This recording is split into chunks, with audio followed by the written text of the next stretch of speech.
धर्म की आड़ में पाखंड करने वाले बाबाओं की कमी नहीं है।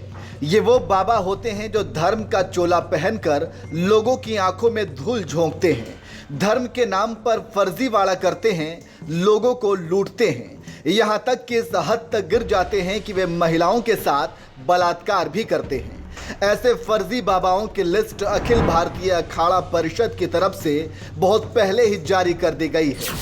आसाराम बापू, निर्मल बाबा, राधे माँ, संत गुरमीत राम रहीम इंसा, स्वामी असीमानंद, इच्छाधारी भीमानंद बाबा, स्वामी नित्यानंद, सच्चिदानंद गिरी के अलावा और भी कई बाबा हैं जो धर्म के नाम पर अंधविश्वास, धोखाधड़ी, यहाँ तक कि सेक्स रैकेट के आरोपी हैं। इन बाबाओं के फर्जीवाड़े से साधु संत समाज को भी अपमानित होना पड़ता है। लेकिन विडंबना यह है कि राजनीतिक मजबूरी के कारण आज भी संवैधानिक पद पर बैठे लोग इनके दरबार में हाजिरी लगाते हैं या फिर पर्दे के पीछे से ऐसे बाबाओं का समर्थन करते हैं।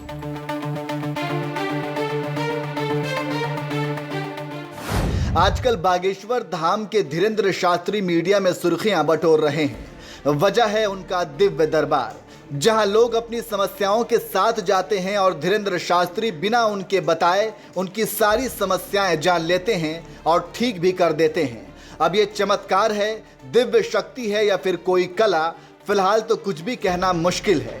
ये एक जांच का विषय है। लेकिन एक और बाबा है जो आजकल सुर्खियों में छाया हुआ है। ये है डेरा सच्चा सौदा राम रहीम। वैसे आप तो राम रहीम के बारे में अच्छी तरह से जानते होंगे।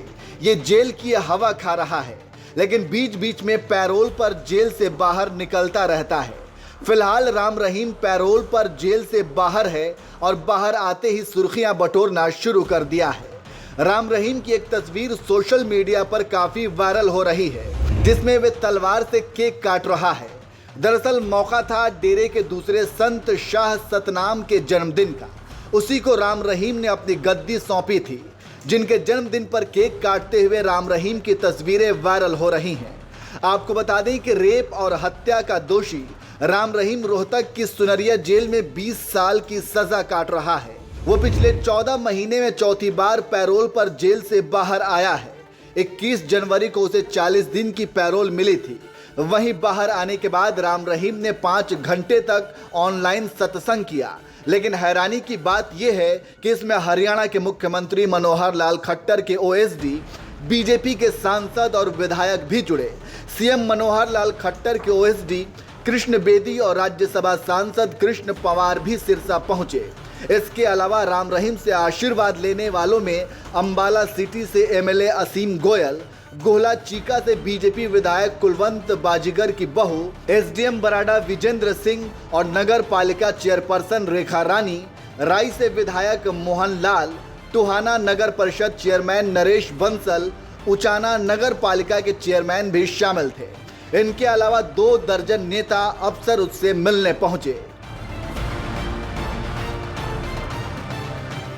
वायरल वीडियो में राम रहीम कह रहा है कि इस तरह से जश्न मनाने का मौका 5 साल बाद मिला है। मुझे कम से कम 5 केक काटने चाहिए। यह पहला केक है। वहीं दिल्ली महिला आयोग की चेयरपर्सन स्वाति मालीवाल ने हरियाणा सरकार पर तंज कसे हैं। स्वाति मालीवाल ने ट्वीट किया, फिर से रेपिस्ट और खूनी पाखंडी राम रहीम का तमाशा शुरू। हरियाणा सीएम के ओएसडी और राज्यसभा सांसद ने फर्जी बाबा के दरबार में हाजिरी लगाई। खट्टर साहब, सिर्फ बोलने से काम नहीं चलेगा कि आपका इससे कोई लेना देना नहीं। खुलकर अपना स्टैंड बताओ कि रेपिस्टों के साथ हो या फिर महिलाओं के। तो इस तरह से राम रहीम के बाहर आते ही तो उसने अपना ड्रामा शुरू कर दिया है। लेकिन अफसोस की बात यह है कि उसके दरबार में हरियाणा सीएम के ओएसडी से लेकर बीजेपी सांसद, विधायक और कई नेता दरबार में हाजिरी लगाने पहुंच रहे हैं।